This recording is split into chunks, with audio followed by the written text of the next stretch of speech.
why there's so many myths and best practices in golf that just don't work. And maybe you've had this feeling that the path you're on doesn't lead to better results and lower scores. And maybe you've even been misled by shiny new products and short-term swing fixes that don't lead to real long-term improvement. You still feel the same way on the golf course, and you still play the same way as well. So why blindly trust one person's opinion or base what you do off of one good golfer a decade ago? Let's look at the research. Let's look at what the academics are saying, because there's a lot of good information out there that can help you find a plan so you can find your path to best improvement and figure out what's going to work for you. And that's exactly what we did in the last season of the Golf Science Lab. We sat down with experts in the field of motor learning. How can you best learn and acquire the skill of golf?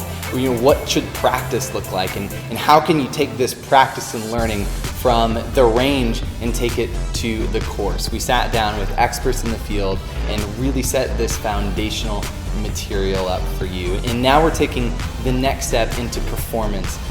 What does it take for optimal mental performance? Everything from, what is the zone to how do we get rid of the yips? And so we're going to sit down again with the brain scientists and the psychologists who really get this, and we're going to try to explain it to you so that you can understand what you need to change in your game to perform at your best. This is going to be everything on the mental side of the game and understanding what the brain is doing when you perform at your best.